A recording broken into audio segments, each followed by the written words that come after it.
It's 4 o'clock in Los Angeles, 6 o'clock in Chicago, the Windy City, and it's 7 p.m. here in the Big Apple. Hello, everybody. This is Mad Dog DeCipio, joined as I am each and every week by the mouth of the South herself, Amelia Pitbull Chapman, and tonight on the record with film director Glenn Martin. Glenn, how are you, young man? I'm doing good.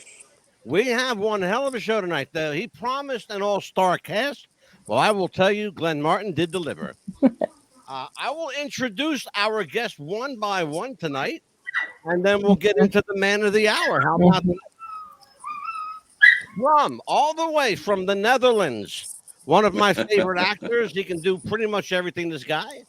Michael Pare is the star of both Eddie and the Cruiser films, Streets of Fire, The Philadelphia Experiment, my favorite aviation film, Mayday. I love that movie. The Virgin Suicides, and his new film, Wrongful Death. Michael, welcome to What's the Buzz? Hey, good to see you, Mad Dog. It's been a long time. Good to see I everybody will on tell your everybody, show. I'll tell everybody for the record, and you can check it out yourself. I actually had a little part in Eddie and the Cruisers, the first one. There's a scene at the Tony Mart where I'm dancing as part of a conga line. I'm person number 2 in the conga line. Uncredited, of course. Oh, I was going to say, I thought I recalled you in the scroll. Right. Beverly Randolph is with us. Beverly is the star of best known for Return of the Living Dead and Freaks of Nature. She also starred in Death House and Glenn Martin's new film, The Searching. Beverly, how are you? I'm great. Thank you. I am anxious to talk to you later on about this strange dichotomy called Scacred Grounds, Forbidden. Where did it go? Why do I see it, but I don't see it? Well, we're getting there. I'll talk to you later about that one. Okay. Yeah. Jennifer Banko. Aloha. Hello, Jen. How are you, kid? I'm good. How are you guys? I'm wonderful. Let me tell everybody about Jen. Jen is best known for Friday the 13th, Part 7, The New Blood, and Leatherface, the Texas Chainsaw Massacre, a film near and dear to the Pitbull's heart. I think it took place in her backyard as well. Am I right about that, Pitbull? Yeah, it's in Texas, yes. I'm from the West Texas area. Mm-hmm. All right. Brian Ceponis. Brian is here. He's an imposing, good-looking figure. I'm almost intimidated to introduce him. Brian has 2 upcoming films, Cabrini and Wolf Hollow. He is also, I believe they made you an honorary member of the South Jersey Horror Podcast. Yeah. So look, you're in good company, brother. There you go. Good company. We're going to talk about why Glenn Martin likes to typecast you as mean, imposing, hairy Bigfoot Sasquatches. I have no idea. We're going to find out. And of course, our guest of honor, Mr. Glenn Martin. Yeah. Glenn, my friend Glenn. There he is, hot and damn. Yeah. Glenn, let me tell a little bit about Glenn Martin here, and we'll talk to everybody. We got a lot to cover tonight. It's going to be a really good show.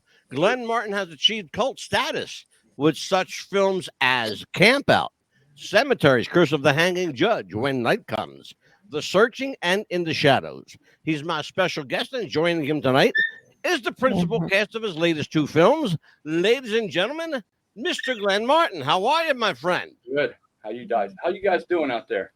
Good to see you, Glenn. Yeah, always good to see you guys. One of the things that, and I should tell everybody in the interest of full disclosure, Glenn and I have known each other for a couple of weeks, but I feel like I've known him for years. Yeah. Some people just connect, and we connected right off the bat. You've been around this business a long time, but interestingly enough, you're a relative newbie to filmmaking. Tell everybody a little bit about your background. Who is Glenn Martin, and where did you come from? Well, it all started back in 1984. They did a comedy. It had Kelly Preston, that's John Travolta's with John Travolta's wife. Sure. Doug McKeon, he was on the Golden Pond with Henry Fonda. Yep. And the actor takes the lead.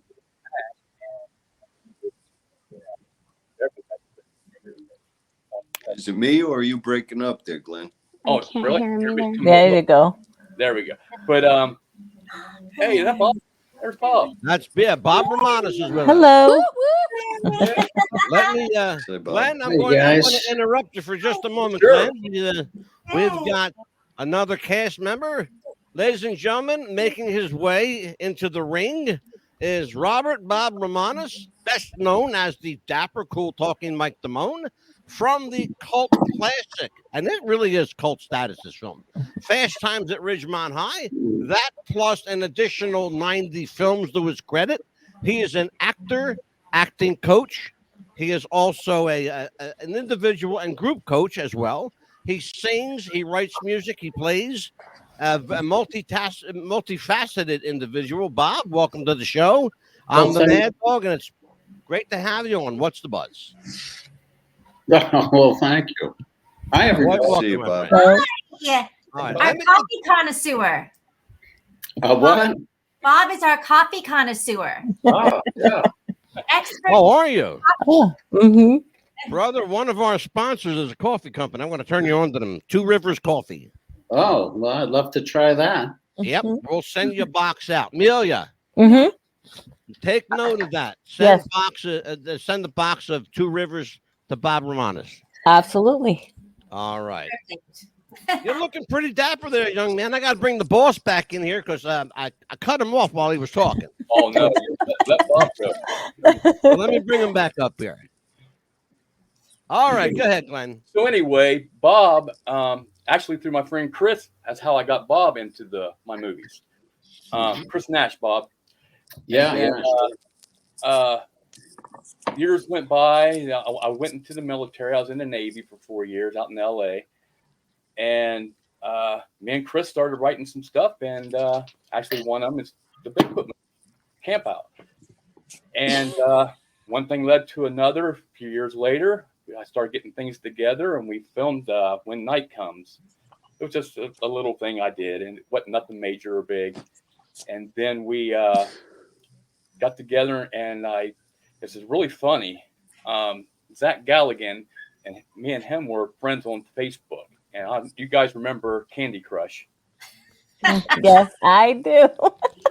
Well, me and Zach was like battling against each other, going against levels, and I just asked him one day if he wanted to read the script, and he did. Loved it, joined, and then Chris was in a movie called The Wraith. Yeah. I don't know if you guys remember The Wraith. Oh, sure.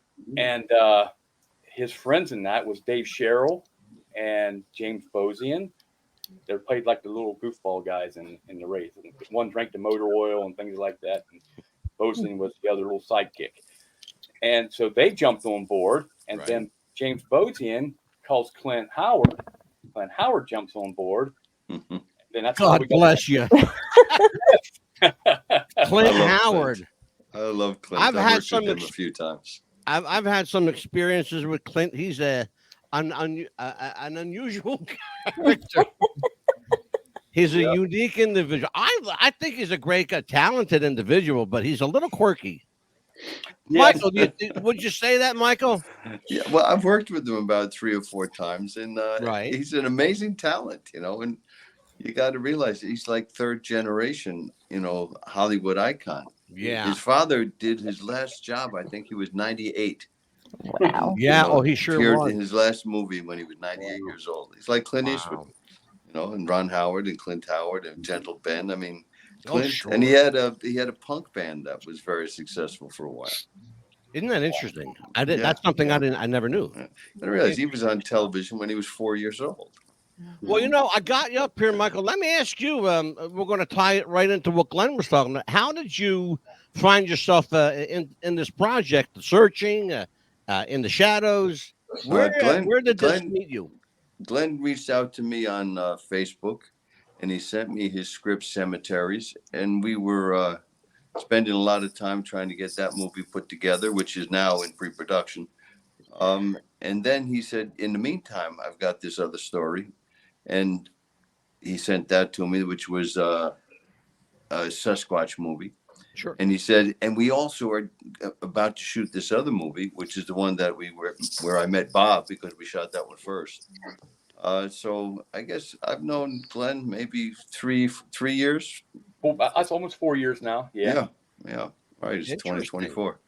Yeah. I want to bring Yeah. Bob Facebook right into is this. like, Facebook has opened up, actors to the people who actually make the films.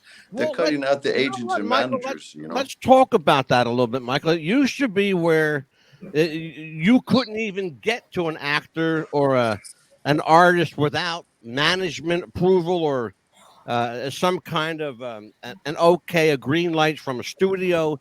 Now it's almost as if the middleman has been taken away, and you have access to an entirely different range of people, of independent directors, as well as the proverbial studios. So, how did it work for you? Was it a benefit to you to work outside of the studio system? Well, it's just new. It's just new that you get right in touch with the actual filmmakers. And is it a benefit? Yeah, because I have a little more control of my career now. There's a lot of projects that come across an agent's desk, and they give it to who they want instead of who might be right. Anyway, I still have an agent and manager, and they kind of let me go on these independent projects. And independent film is, it's just you're cutting out the bureaucracy, and the people who make decisions aren't always right. I mean, look at some of the best movies that are coming out were made by independents, but of course the studios have. If you have $200 million, it's hard to fuck up a movie with $200 million. But it's happened. It's happened. For sure. So it's like when they went from film to digital, that's where it changed. And then when streaming came in suddenly, and now with an iPhone, I just did a test film for the people who invented the Avid. And they have an app that you can go on the iPhone 14 or 15, whatever the fuck it is.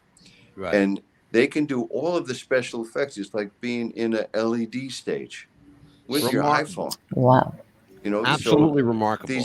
These people come out of film school, or they come into the film industry. Yeah. And all they need is an iPhone and $2,000 worth of lighting equipment, and they can make movies like they made in the 50s. It's a scary thought. I'll tell you what. Let me bring Bob Romanus in here. Bob, you are tying right into what Michael was talking about. You're a product of the studio system. Fast Times at Ridgemont High was a pretty big budget picture. It was a very low budget picture from Universal. It was on their low end. Was it really? I think it was $5 million. Now let's talk about that, because it came across like a big budget film. You would think. I want people to understand something, though. You were the lead in that film with people like Sean Penn, Judge Reinhold, Phoebe Cates, and the list goes on and on. So let's talk about that. How did you end up securing the lead in this picture? In Fast Times? Yeah. I auditioned for it 7 times. Wow. Over 7 weeks. And I would go in like on a Monday. The first time I read for it, Amy Heckerling looked at me, the director, and she said, "Don't cut your hair." And so I thought, wow, great. I got a chance. But then I didn't hear anything for a week, and I thought, okay, well, I didn't get it. And then I got a call, they want to see you. So I went back in, and this was over 7 weeks. They kept calling me back in. I ended up doing improvs. I ended up doing every scene in the script. I ended up going to makeup and wardrobe and coming back and doing it. And in the 7th meeting, I looked at Art Lentz and I said, I really like this part, and I really think I could do a nice job, but I'm not going to come back for you again. And right there, he said, "Okay, welcome aboard." Wow. After Wow. 7 weeks. You had to put your foot down. Well, it's very emotional. Yeah, it's absolutely. you got a nice lead in a movie, and then all of a sudden you don't hear anything, and then you hear something, and then you don't hear anything, and it's like a real roller coaster. And it's like, keep your fucking part or give it to me. Exactly. Right, exactly. Exactly. Well, let's Yeah, talk about that a little bit. In the Excuse my introduction, language. I mentioned that you teach both individual and group acting classes. I And did. you've been- Yeah.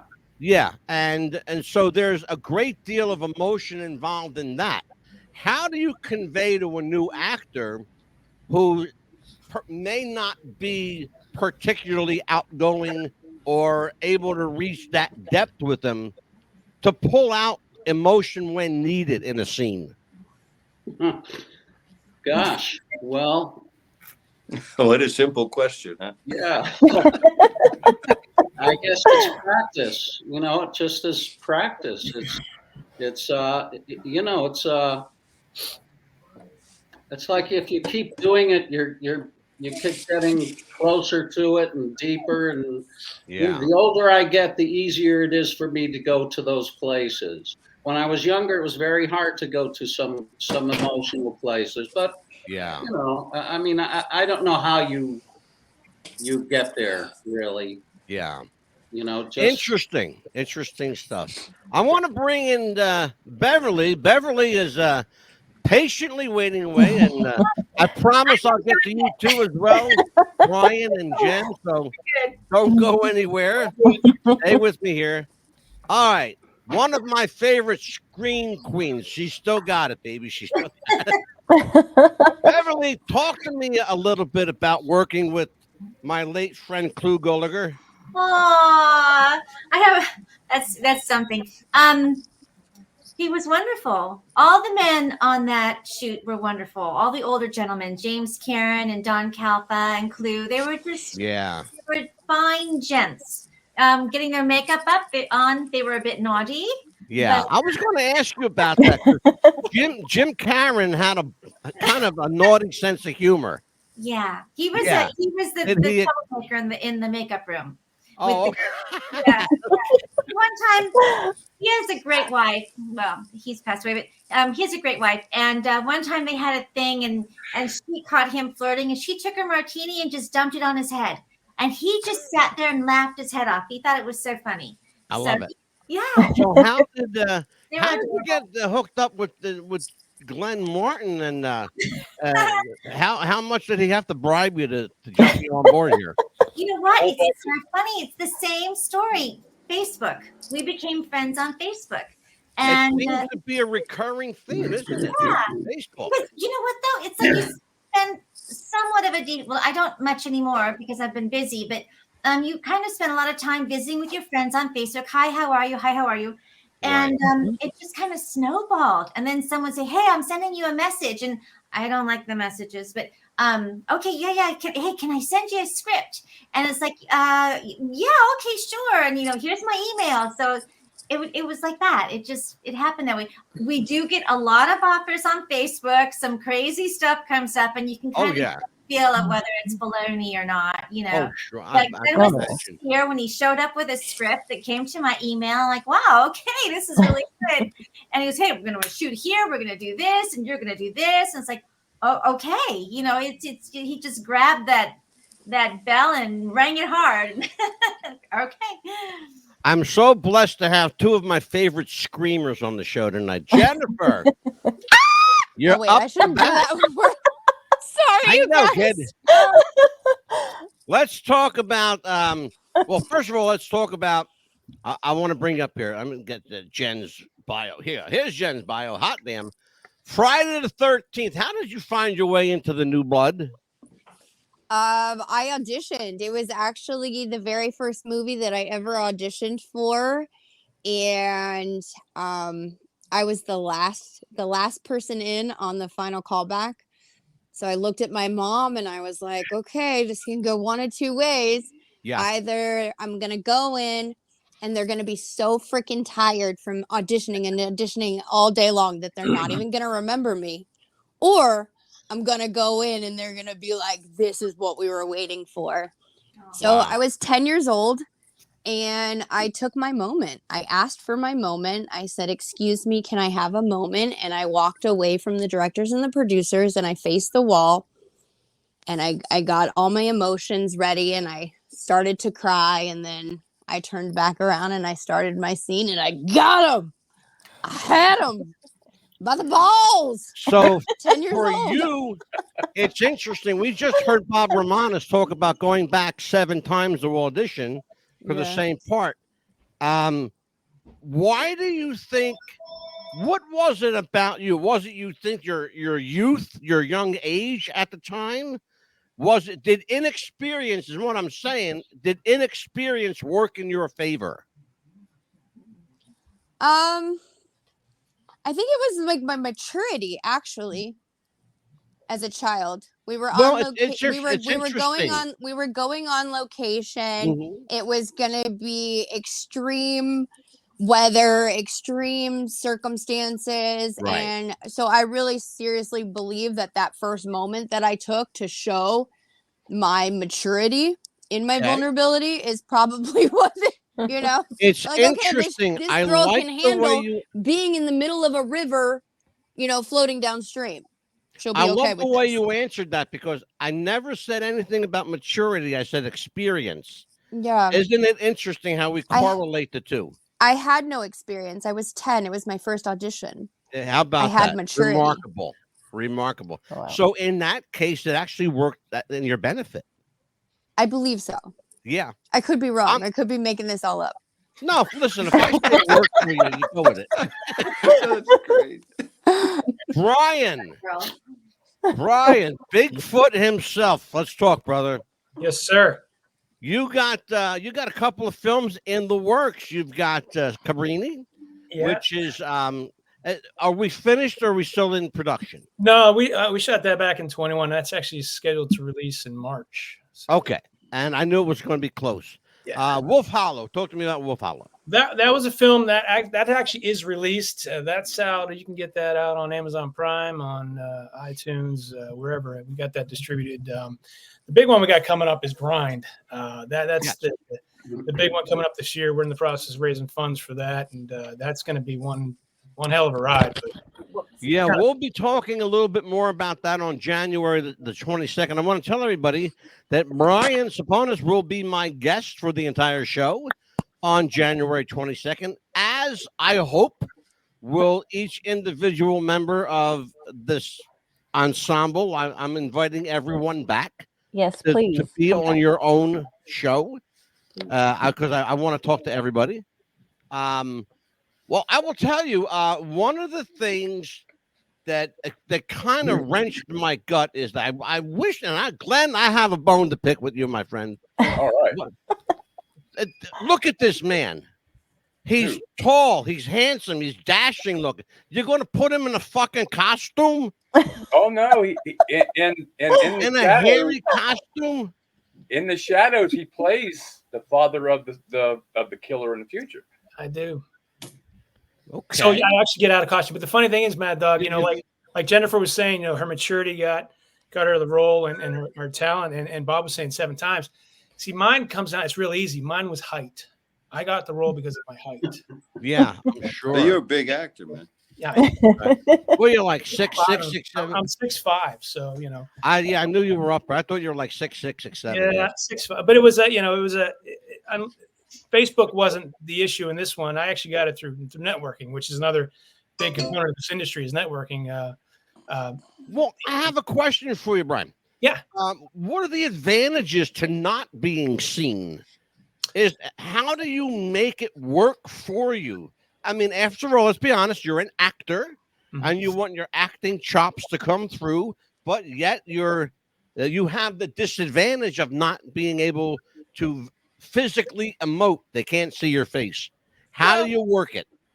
You're still doing a ton of acting, even in the suit. I know, Glenn, there's one scene where Bigfoot is kind of like growling at the people he's chasing, and you got to you got to bring that emotion even in the suit, even more so through the suit, because you got to see what you're doing through the suit that you're working with. So I think regardless of the fact I'm seen physically as me or in costume, there's still a ton of acting between the physicality that I'm doing, making things believable in terms of how I'm moving, all kind of things that definitely go into the acting of that. So yeah.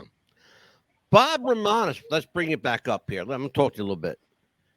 Bob, you are very reminiscent to me of an actor named Donald Pleasance.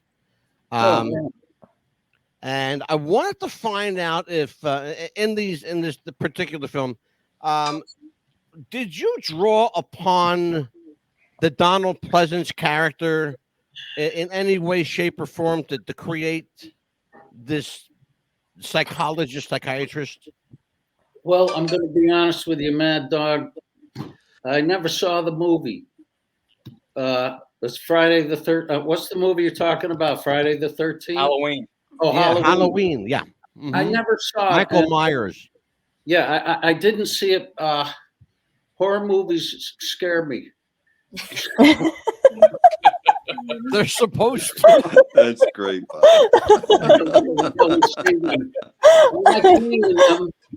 I got eaten by a monster one time too. It was a ball. I had a great time, but I really don't watch them because I get nightmares, kind of.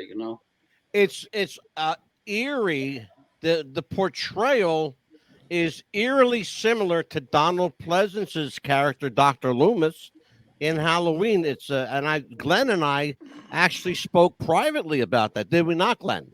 Yes. I said because I told Glenn I'm going to ask Bob when he comes on. Well, I had Michael kind of hold his hand for him so he didn't get too scared of Brian whenever he came in the room. So. Right. Yeah. Well, I'll tell you what. Against my better judgment, folks, the pit bull is up to bat. Amelia, you're so mean, isn't he? Oh, you kid. Beverly, I had a question for you. I see that you were a licensed pilot. Is that correct? Yes, that's true. Yeah. What got you to get your license to be a pilot? I'm sorry? What got you to get your license to be a pilot? Well, it's a funny story. We were living in Wisconsin, and it was in the summertime, and planes of course fly over every now and then, and we lived on a lake, and planes would fly over the lake and sometimes even land in the lake. I thought, oh my goodness, this is really something. I look at these people doing whatever they want, going wherever they want. And I always just thought it was an incredible thing. And then on my birthday, my husband says, get out of the water, we're going somewhere. And I was like, okay. And I looked like a mess, and we drove for like 45 minutes, and he pulled up to an airport and he said, guess what? You're going to go in and have a flying lesson. And I started crying. I'm like, what? How could you do this to me? No, I don't want to do that. Are you crazy? And he says, oh, okay, I'll go tell him that you don't want to do this. And I'm like, no, wait. And so I went in and got in the plane, and he got in the back seat, and we flew around for an hour. And I'm like, oh my gosh, this is incredible. It's everything I thought it would be. And so I started taking lessons right then and there. The next week I was there like once, twice a week, and then finally got my license. But I love it. It's incredible. That's fantastic. I was like, a girl pilot. I love that. Yeah. You know what? It's easier than driving. Is it really? Easier than driving. You can't hit anything. The ground. Yeah, the ground. That's not true. There's some things that are more complex, and there's no fender benders in there's the no air. fender benders.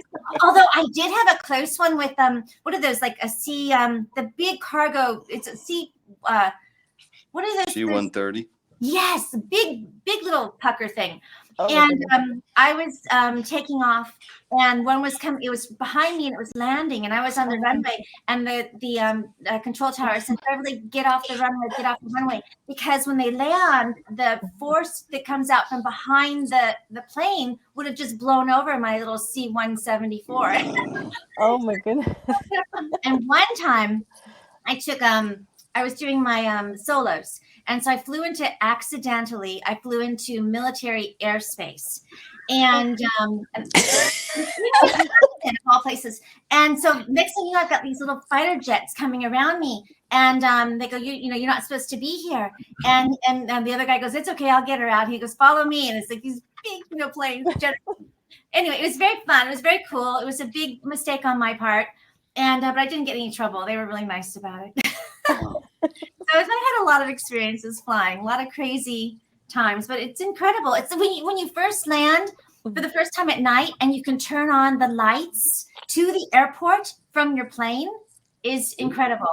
It's like you hit the buttons and you turn on, and there's your runway, and it's just. One time our wings froze over, which was very frightening. It's a huge no-no, and because your plane goes down. But that was also in Wisconsin. So I landed in a cornfield one time with, you know, it was, anyway, I'll stop. But I'm glad I left the ground. Obviously a passion. Continue, Amelia. You're still up. Oh, that's funny. Love that. And also, I was going to say, Romanus, you said that you're a coffee connoisseur. You also had your own cafe. I had a coffee shop here in Los Angeles for about 2 years. And I got rid of it finally because it's a nickel business with dollar problems, right. You know. Absolutely. But I had a great time because I had entertainment 6 nights a week, and I got to meet a lot of great musicians and comedians, and that was a great time. The business end of it was, you know, I probably gave away more coffee than I sold. Oh my goodness. Robert, is music therapeutic for you to write, to perform? Oh, absolutely. Is there a level of therapy for you? You know, music, I've been playing music since I was a little kid. Mm-hmm. And it's something that I always go to. I can always tell when I'm feeling good because I'm listening to music or playing music. If I feel a little down or something, I'm usually listening to the news. You know what I mean? So music has a way of really kind of making me feel good. And I love the process of writing and recording. You know? What's your go-to music? What type of genre is your go-to? Well, I like all kinds of music. Gosh, you know, I would say probably guys like Van Morrison and J.J. Cale, and I'd say kind of acoustic, kind of rock stuff. Oh, beautiful. Yeah, my band is called Papa's Kitchen. You can look it up on the internet. Fabulous. Be all kinds of. We have like 10 CDs out there, so you get an idea what kind of music we write. Oh, we're definitely going to promote that for sure. Oh, absolutely. You've got to hear his music. His songs are wonderful, wonderful. What's the one? Is it Table for One or Table for Two? Table for One, yeah. Oh, I love that. It's beautiful, beautiful song. Wow. Well, I'll tell you what, folks. We are brought to you tonight by A24 Films, the producers of the worldwide smash, The Iron Claw. Let's take a look at the trailer for that film, and we'll be right back. Ever since I was a child, people said my family was cursed. Mom tried to protect us with God. Pop tried to protect us with wrestling. He said if we were the toughest, the strongest, nothing could ever hurt us. I believed him. We all did. Morning.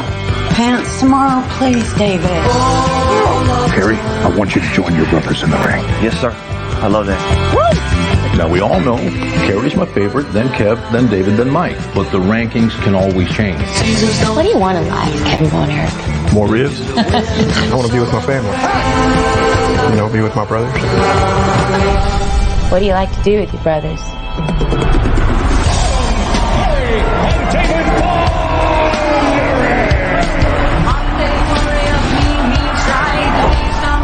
Together, we can do anything.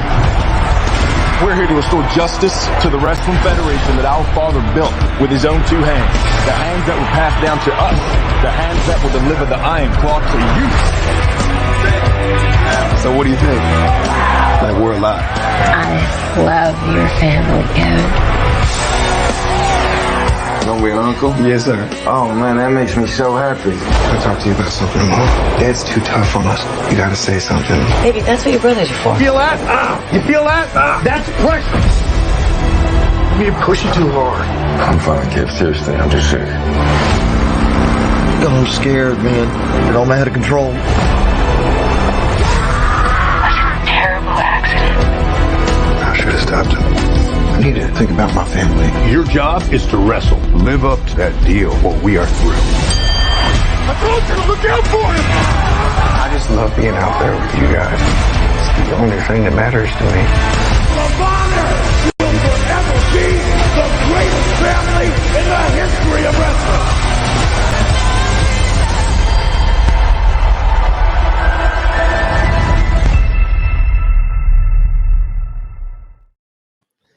And I saw that film. It's a hell of a film. That looks great. Oh, it's really That good. was fantastic. But Glenn, I'm sorry, dude. It's fucking 1:30 in the morning. I gotta bounce.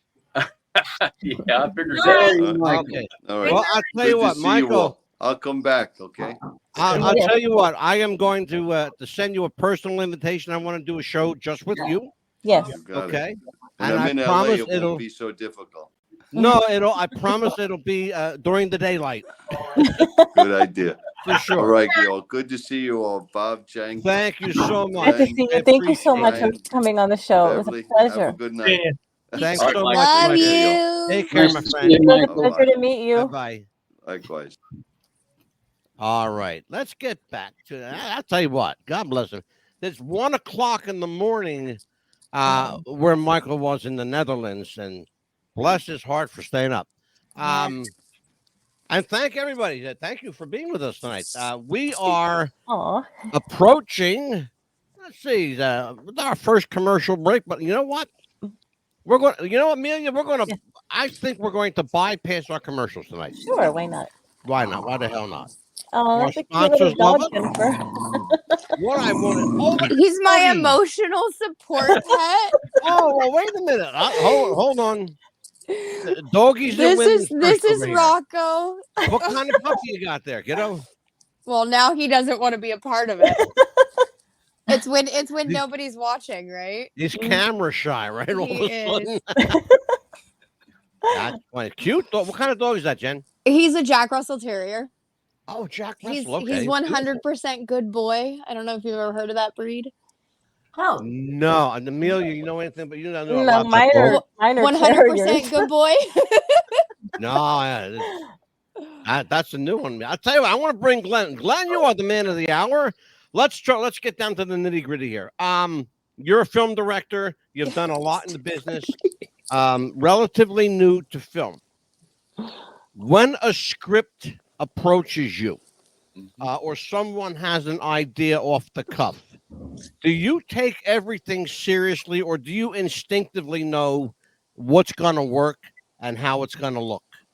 A lot of directors have that quirky gift that they can see things in CinemaScope.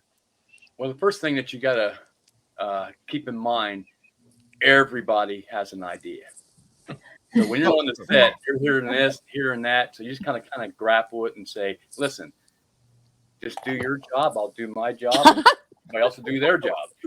But I got the benefit of having guys like this. These guys are all veteran actors, and I don't have to really tell them much because we talk a lot. Sure. And this and that, and they'll come up with an idea. Bob comes up with some great stuff all the time, and then I think Bob and Beverly just got along so well in the Bigfoot movie, The Search, and they just knocked it out of the park. And it helps when you got a Bigfoot that actually looks like a Bigfoot too, and Brian there. And can I ask a question right there? Because it's an interesting genre, the Bigfoot genre, the cryptozoological genre. Is the market oversaturated with that kind of product? Bigfoot creatures that go bump in the night, the Jersey Devil, Mothman, that kind of stuff. There's a lot of stuff out there, Glenn. Well, here's the thing is, it seems like everybody just keeps doing the same thing over and over and over again. It's just a different story. I was trying to take a different approach. I wanted to show the Bigfoot side of the story. Mm-hmm. I just didn't want to he didn't go out killing people and stuff. He had reasons why. Yeah. And when we first did this, it was called Scacred Grounds. And we had to come back and film some more stuff, but we was going to go ahead and there's a part in this movie where we got the Native American side of the story. And so we have an actor he's playing a Native American modern day. Mm-hmm. And he's telling the story about what was back in the 1800s. Mm-hmm. And Indians, for example, would not go into their sacred grounds. Right. Bigfoots. They stayed away from them. They gave Sure. them respect. So we came up with the idea at a meeting, me, Beverly, her husband, Clayton, and we came up, and Bob. And Bob said, why don't we have the opening of the movie basically like the Texas Chainsaw Massacre, the original, where the guy's telling the story. Interesting. I was like, wow, that's a great idea, Bob. And then I said, why don't we just bring it to life? Yeah. Well, let me ask you a question along that line.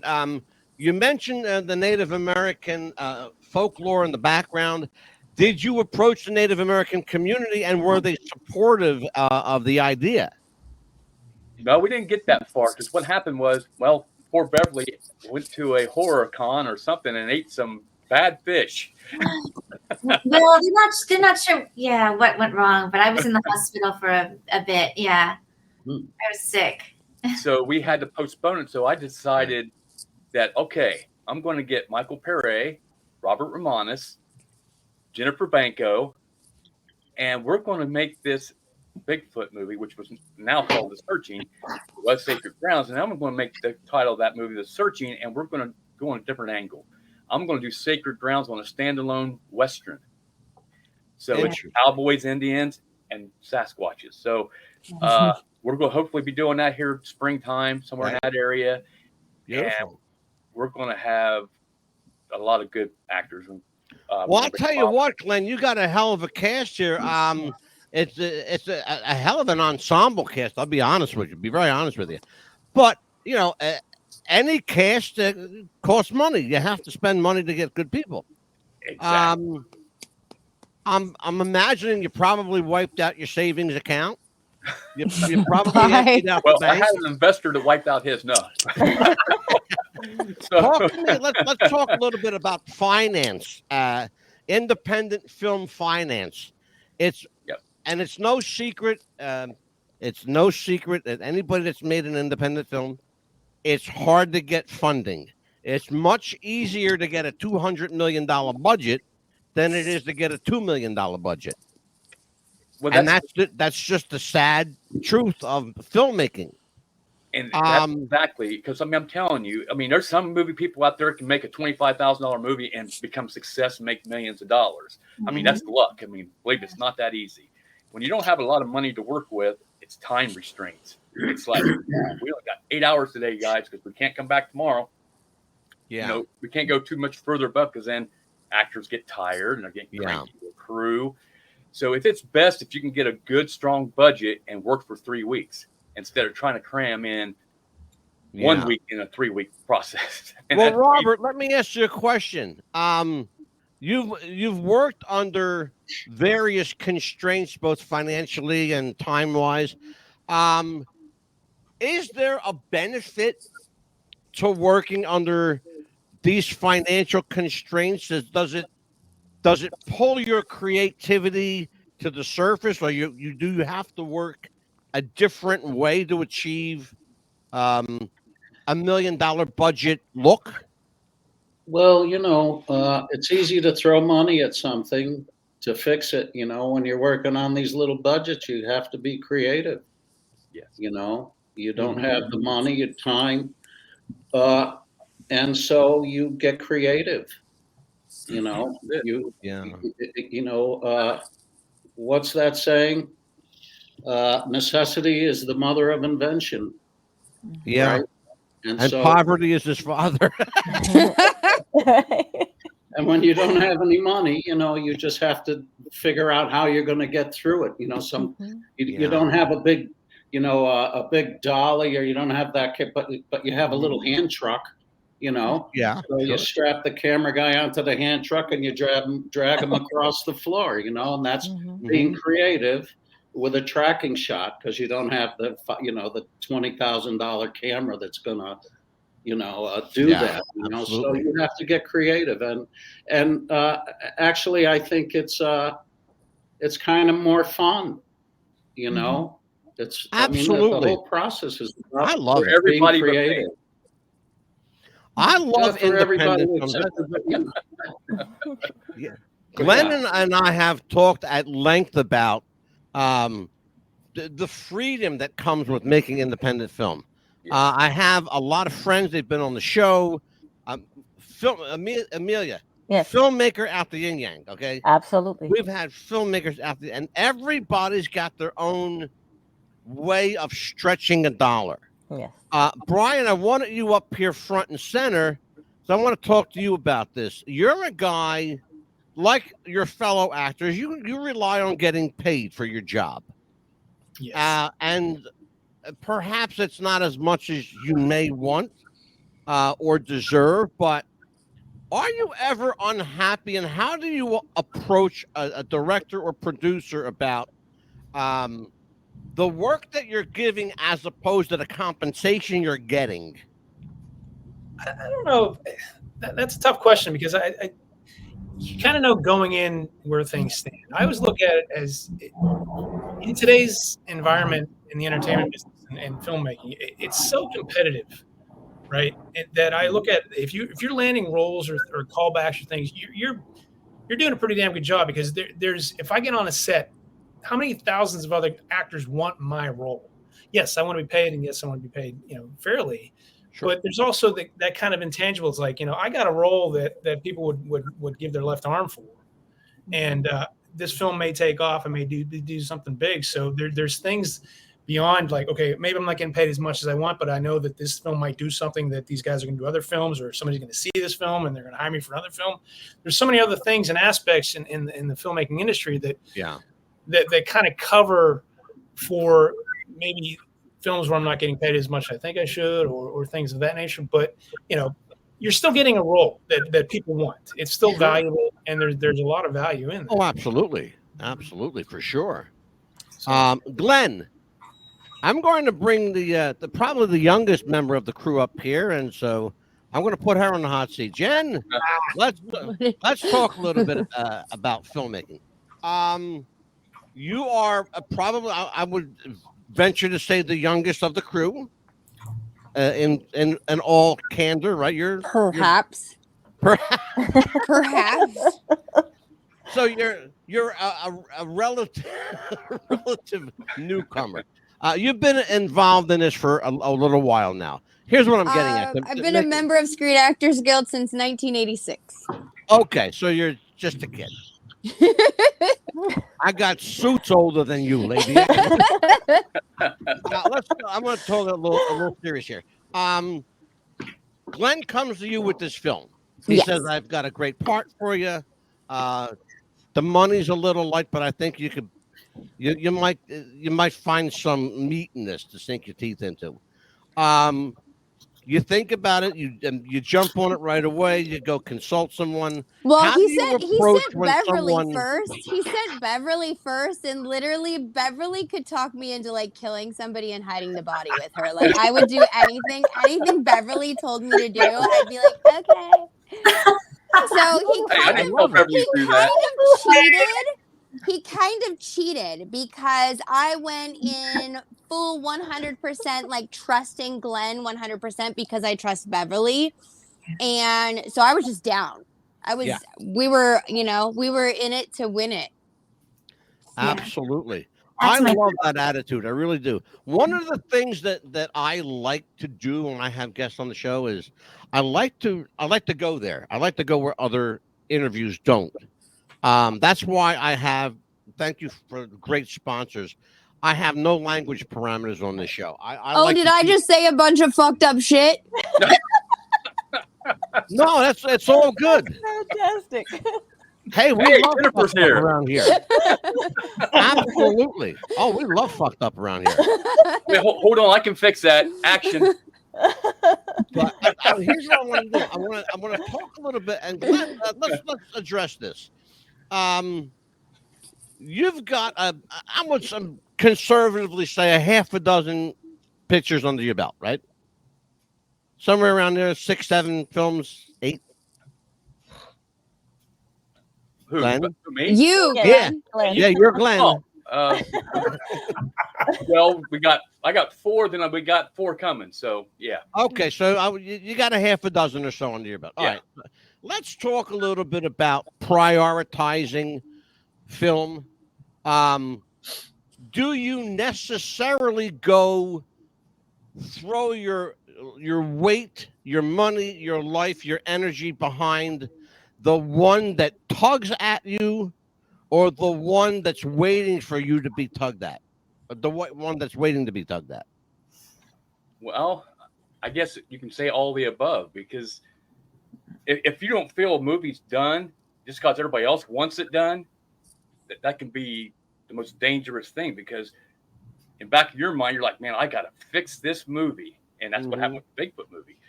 So at the same time, we know, especially like Beverly, we know what we got with the Scacred Grounds, but it's that good. And we just can't wait to sink our claws into it and get this thing done. So, well, Beverly, let's follow up that. Let's follow up here. You've been credited as a producer, co-producer on a couple pictures here. Talk to me about the fiduciary and financial responsibility that you feel investing in a picture. Well, I'm investing my talent, not my finances, which is the first rule in doing a film. I should tell people. Well, we should, in the interest of full disclosure, tell people that a producer, by definition, has a financial interest in a film. Not necessarily. That's executive producers. Executive producers do the financing, not a regular producer. So clarify for us the difference between the executive producer who's in charge of the purse strings and producer. Bob, you want to jump in on that for me? Well, it's exactly what it says: to produce, to get the job done. So, it doesn't mean you have to throw your money into it. You may be the one who pulls together a cast, or you may be the one who finds locations, or you may be the one who puts a couple of people together. And then from that, you can get a producer's credit because you helped to produce this movie, Yes. So basically, Beverly, you became a producer because Glenn likes you. Yeah.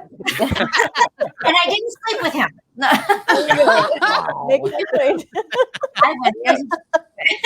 But no. Yeah.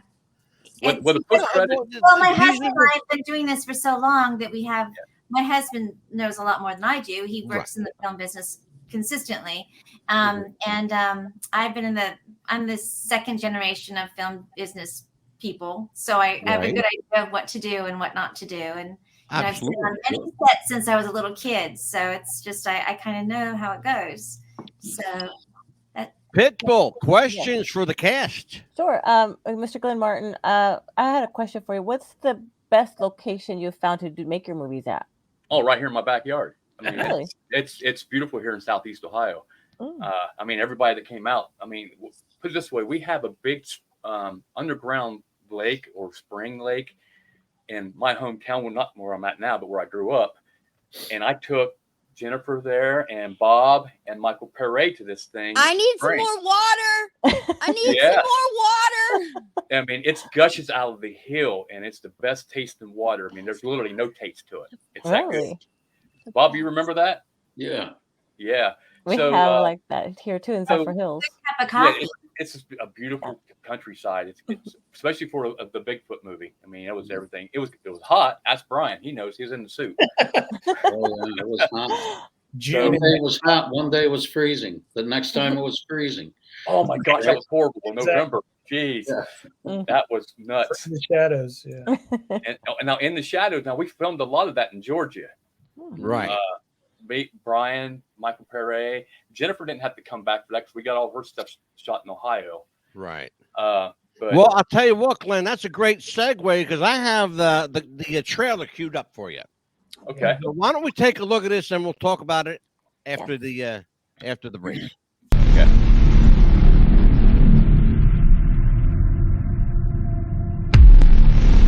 Marlon Hatcher hasn't spoken in 35 years. That's what you're telling me? That's exactly what I'm telling you. I find that hard to believe, Doctor. He just sits in front of the window staring out at nothing. Past the hills, past the trees, past the days and nights, to this moment.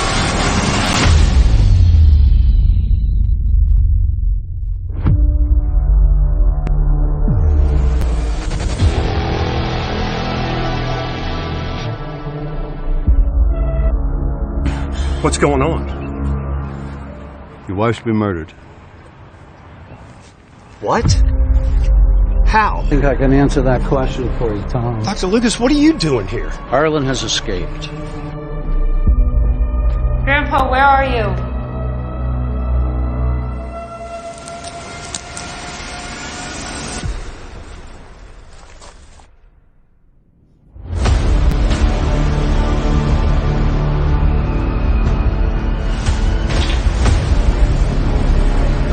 Here's something.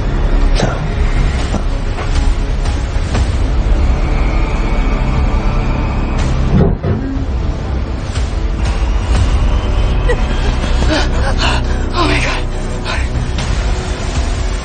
Jess. Tommy. How are you?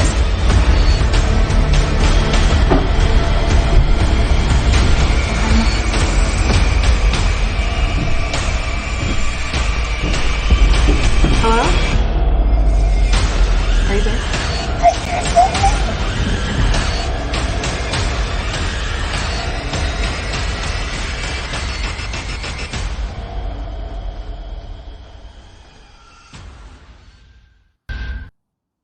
I love that trail. I have to tell you that does not look like a lower budget independent trailer. It looks like a studio trailer. It's sharp, it's crisp, it's clean, and it makes me want to see the film. I wanted to watch the rest Good job, of it. Glenn. Hey, thanks. So, talk to me about achieving that look. What did you have to do to get that polished look? It's very polished, by the way. Equipment. You got to have the right equipment. I mean, well, let's talk about how equipment can make or break a film. Let's go there. Well, everything's digitized now. I mean, theaters, everything is. So if you try to use tape, you might as well forget it. I mean, unless you're Hollywood, then they can transform everything around. But you got to have the crew. The crew's got to be the main. I mean, you don't have a good crew, you're not going to have a good film. Glenn, let's talk about your crew. You have 8 or 10 people working with you, more or less. What did we have down there, Guy? I think we had probably 15, 20. Yeah, about that. Yeah, in Georgia, and now in Ohio we had, I think, about 10. Okay. Now the ones we had down in Georgia, I mean, these guys were doing the Avenger movies, and they were very knowledgeable. They knew what they were doing. Now my DP for In the Shadows was my connection with Beverly. Dylan Costa.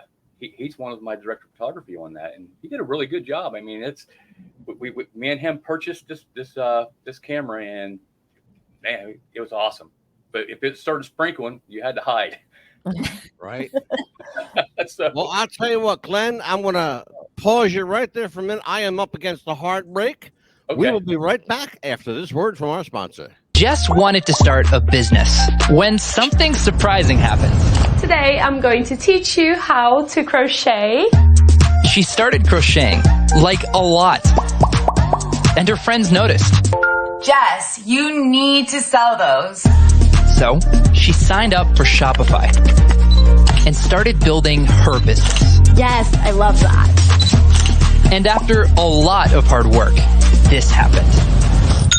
Oh my gosh, I just made my first sale! You see, every day, hundreds of businesses get their first sale on Shopify. We got ding! And the next could be you. So when you're ready to bring your idea to life and become your own boss, build it on Shopify.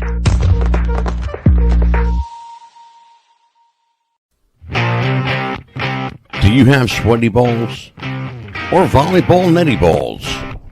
It's time to make them ready balls.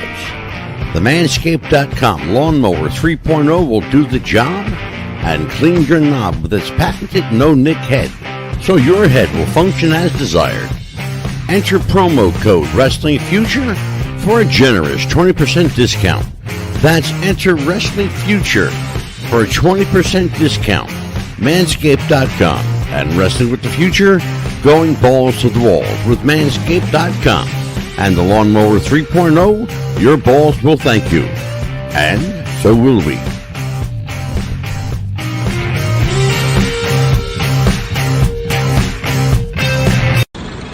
Ayoko na, Zay.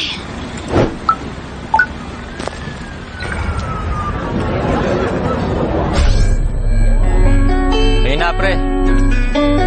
Kaya siguro lagi nakatingin, kasi yun na lamang ang magagawa. Inaabangan ako na mawala, kaso lang ang malala, nadapa, kakatingala. Game? Sa kapunta to the moon, road trip, vroom vroom, skr skr, zoom zoom. Go time, better up, I can help. Let's not let me get ahead of myself. With your low mouth, tell me you don't wanna get stroked. Why so silly, get the lotto intel? Why still with me, I'm bothered. Oh my.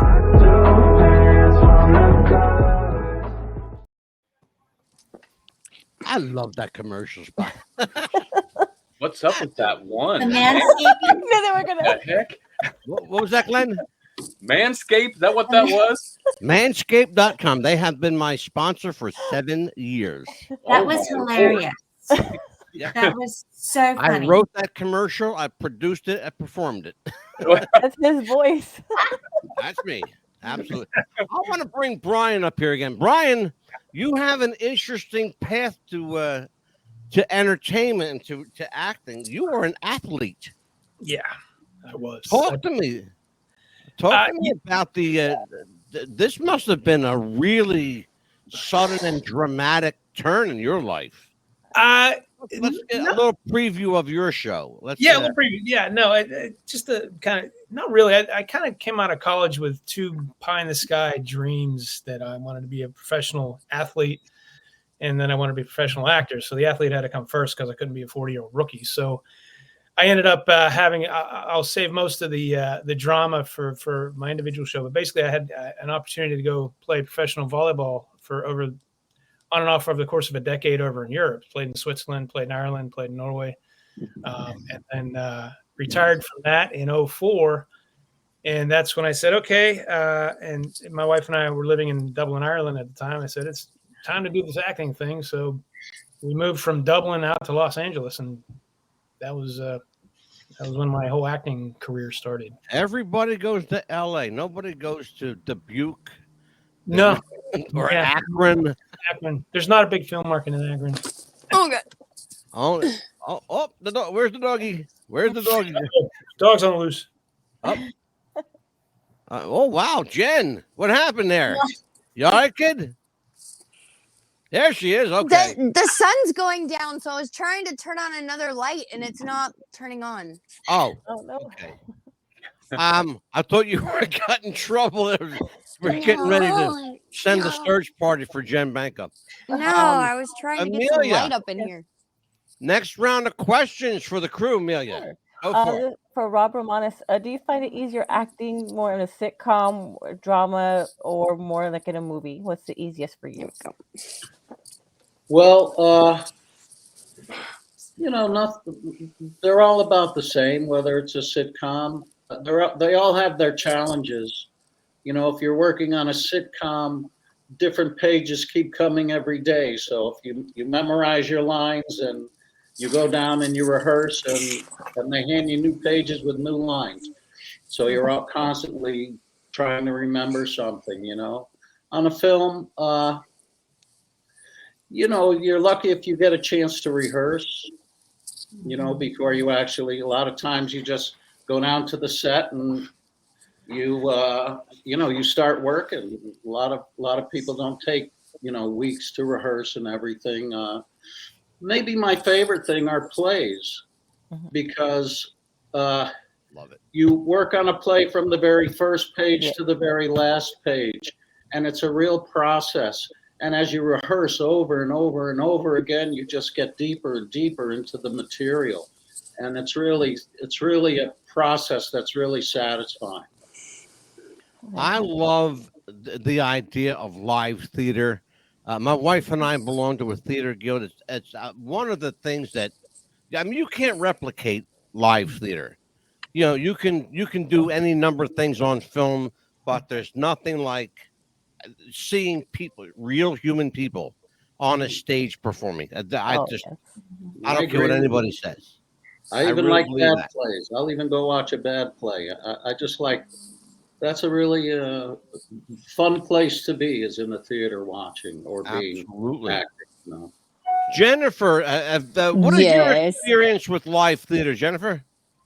I worked with Justine and Jason Bateman's father at Theater 3. We did a really cool play called Sometimes I Wake Up in the Middle of the Night. I was one of the only young ones in that one. That was pretty amazing. On Maui, I danced in a live show. 6 dancers, live musicians, live singers, 11 dances, 8 costume changes. Wow. That was pretty amazing. Yeah. Remarkable. My lighting is off, you guys. I'm sorry. I'm creating shadows. I don't know how to You fix look it. good. That's okay. I don't know how to Good. fix it. You're good. Next time I have you on, I will make sure that my lighting guy. I suck at it, apparently. Absolutely. Jennifer, what do you do on your spare time? Me? Yes. Play with animals.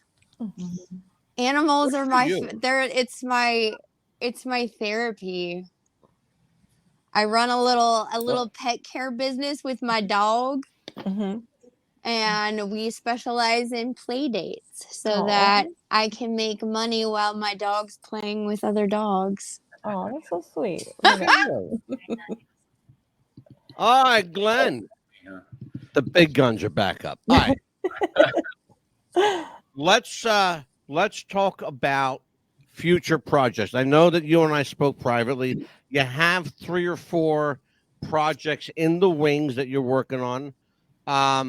What is, without giving away the plot or story to any of them, what's the one that that is the go-to that you have to have next? Wow, I would say definitely Scacred Grounds, but I got one called Cemeteries, and it's paranormal. It's based on a true story up here where I'm at, in Athens County here. There's 5 cemeteries in the city of Athens, Ohio here. And if you draw a map on a map of these 5 cemeteries, it makes a pentagram. Oh, wow. Interesting. Oh, wow. Each one of the stars, I guess you can say, the points, sure, cemeteries, and they all are haunted one way or another. Oh. So this story is about the hanging judge, and his name was Judge Simmons, and he's I guess the urban legend is that you go there at night, he'll run you out. He's like dressed like a Grim Reaper.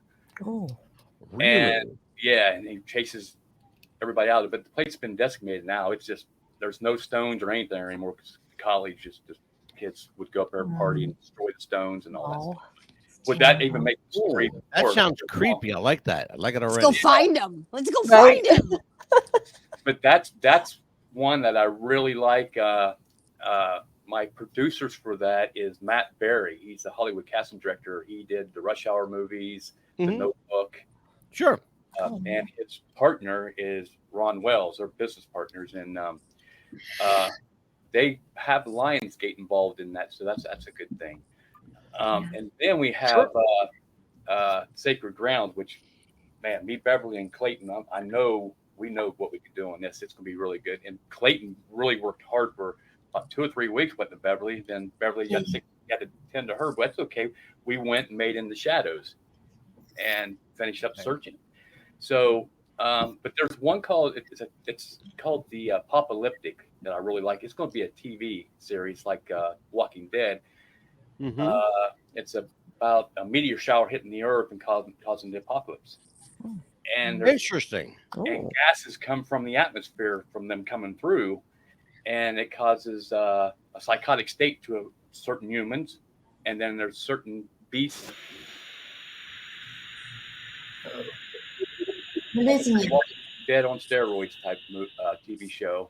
And then I got I do horror mostly, but I've got an action comedy called Let's Get Rocked. And it's like The Hangover meets Wild Hogs. It's a rock band back in the 80s. It's a rock band back in the 80s that was on its way up and has had great success coming, and then tragedy happens. The band disbands, and then they get a second chance 30, 40 years later.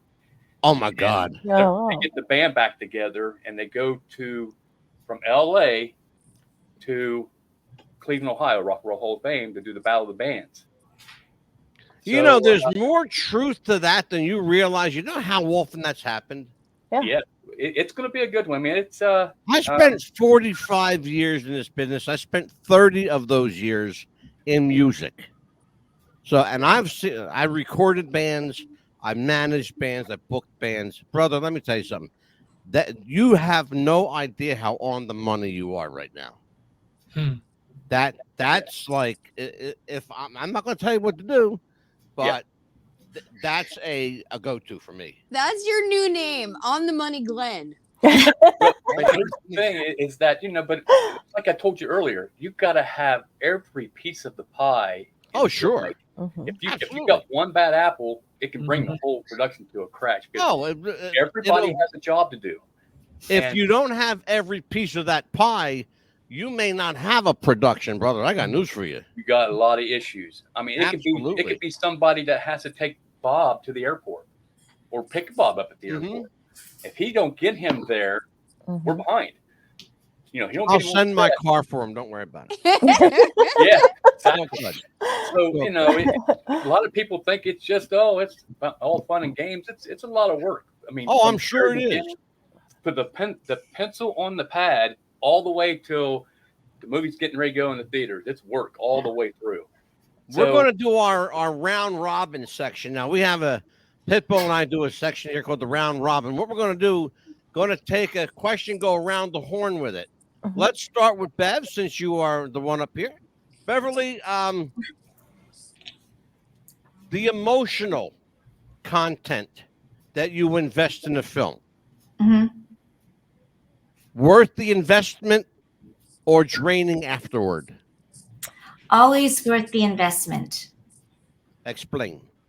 Well, whatever you do in the film, you've invested your time and something has come out of it. And if it doesn't work out, you've still learned something. So it's always worth it. And yes, sometimes you are very drained afterwards, but you learned something. You met somebody, you've had some experience that was something worth it. Yeah. Bob Romanus, worth the investment or exhausting? Both. It's both. Yeah. No matter what the part or the, whatever it is I'm working on, I want to give it all I have. That's the fun. The fun is really diving into the character, and I don't really care to watch it afterwards. My fun is doing it, and when it's done, it's exhausting. Yeah. How do you channel that? Everybody has a process. What is your process, Bob, for channeling that exhaustive energy? Well, how do I deal with that energy, that exhausted energy? Yeah. Well, between you and me, I like to come home and smoke a joint and have a big cup of coffee and and think about my day. Best thing to relax. I live in New Jersey. It's legal here. I'll send you whatever the fuck you want. Well, it's legal here too. I can walk down the corner and get it. There you go. I'd have a scotch. If I was a drinker, I'd sit and have a scotch and do the same thing. But alcohol doesn't really agree with me, so that's what I do. I hear you. I'd rather take smooth a cup of coffee. But one thing I always do is I sit down and I go over the whole day in my head. And I see, I try to think of what it looked like, what it was like, and where I could have thought I could have done better, where I thought I did really well. But it's always a process I just sort of like to think about the whole day. Interesting. Beautiful. Jennifer, Bob brought up something interesting. He doesn't like to watch himself after he's done the work. How about you? The emotional investment of doing the project, coming down afterward. Do you like to watch yourself? So I've watched things years later.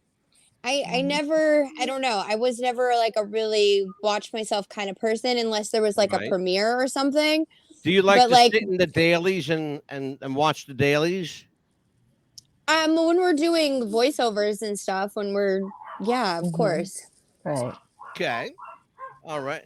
Brian, you're up, kid. I'm up. How about you? The emotional exchange, acting, the emotional baggage that one carries often. How do you unload it? How do you channel it? Do you channel it, and do you watch yourself? The emotional back that's a tough one. I think after wow, somebody's got some sirens going on there. Welcome to Huntington Beach, California. There you go. I just kind of like Bob. I like to come home. Just I don't know. I would hop on. I do a lot of cycling, and sometimes just like to jump on the bike and just ride. Just kind of clear my head. I don't really drink much, nothing like that. But I get on the bike, just do something athletic. And we go for a run, go to the gym or something. As far as watching myself, it depends. Sometimes I do like to check out the scene, and it's not so much. It's kind of strange. It's not so much from the emotional side. It's more from the technical side. Being a filmmaker, I look at a lot of the technical things, like how the scene's shaped up. If I feel like I need to do it again because I feel something either technically wasn't right or something I felt could make the scene better. There's a lot of different reasons why I want to watch it, but most of it comes down to the technical side of it. So interesting. I'll tell you what, Glenn, you outdid yourself, my brother. You outdid yourself. You delivered the goods as you said you would. He always does. He does. Yeah. Can I say something? Can I say something? You can say anything you want. Absolutely, of course. Because you were talking, I never got to answer on the emotional side of things and what you do. You leave it on the floor. You leave it on the screen. Right. That's what you do with the emotional stuff. Me personally, I've got a really loud head. I've always had a really loud head. I've always had a lot of what people would say different personalities. Mm-hmm. So every time I get to do an emotional thing, I feel like I get to let go of a piece of me. And then I feel more whole, if that makes any sense. It makes perfect sense, especially to me. Okay. Absolutely. Because you may as well call me Sybil instead of Mad Dog. For real. It's therapeutic. It is therapy. Oh, yeah. Absolutely. A good scream or a good cry, that does help. Yes. That's why. Yes. Why do you think Amelia and I chose alter egos? I mean, the Mad Dog gets away with shit that Angelo DeCipio never could.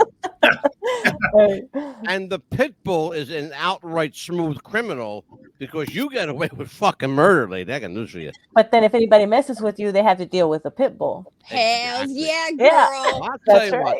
Glenn, let me bring you up here, brother. Thank you so much for putting this amazing cast together. For those who did not make it tonight, Georgia Simmons and Julia Reilly were not able to be here tonight. They're out filming, working tonight. You got to work, got to pay the bills. We will have them. Please extend an invite to them to join us on an individual show. And I would like to do the same right now to everybody that remains with us. I would love to have all of you. And I will make sure I get through the Glenn to contact you. I would love to have you all on for your own episode. Is that agreeable to everyone? That's awesome. Yeah. Beautiful. I would love that too. Beautiful. Sure. Well, I'll tell you what, Amelia. Yes. What do we got coming up, kid? Well, as tomorrow, I know that we're going to be doing a show, a rerun. So whoever didn't get to see it tonight will get to see it tomorrow. Absolutely. We had intended to do the BTK Killer tomorrow night. Right. But circumstances in the weather here, particularly, I'm worried about my studio floating away because we're supposed to get really torrential rains and horrible winds. He gets real bad flooding where he's at, and he's got a lot of water. Yeah, So he's flooding big time. There's, by the way, just as a news break, there's a coastal flood warning in effect for the eastern coast of the United States from Maine to Florida. We're going to have real bad stuff here too in Florida. Yeah. So everybody, if you're out there, be careful. Yes. What else we got coming up? Okay. And then, of course, Wednesday night, I got the premiere of my brand new show, Ring the Bell. We will have on Ring the Bell, we will have the technical advisor to the Iron Claw, the film clip you saw tonight from our sponsor at 824 Films. His name is James Beard. He was a technical advisor and family friend of the Von Erich family, the first family of Texas wrestling. Yeah. He will be with us Wednesday night on the Pitbull's premiere episode of Ring the Bell. Yeah. You ready for that one, kid? Oh, absolutely. Are you? What else we got coming up? Tell everyone what we got. Well, then the 15th, we decided to go ahead and do the most notorious killer. We'll do the BTK Killer then. And then the 16th, we'll do the old time crimes. Let me tell everybody what we got coming up. In 2 weeks, I will not mention the name until next week. Right. But I have a Hollywood A-lister will be joining us. You will know his name. You will know his face for sure. Joining us in 2 weeks. I haven't even told the Pitbull about this one. We will welcome back Country Music Hall of Famer Lacey J. Dalton, the guy that brought us the Golden Girls, writer, producer, director, Mark Sotkin. He was also writer for Laverne and Shirley, the Sinbad Show. And 60 or 70 other programs that may or may not have made it at one time or another. We will also be joined by Jim Fife once again. You remember him from The Frighteners with Michael J. Fox and from Dark Shadows. He played Willie Loomis. Willie Loomis in Dark Shadows. Amelia, anything I'm missing over here? I want to look forward to having Brian on the 22nd. Yes, and Brian, of course, Brian Ceponis will be here for his own show. Yes. The first in what we believe will be many. Brian is January 22nd, not the 26th.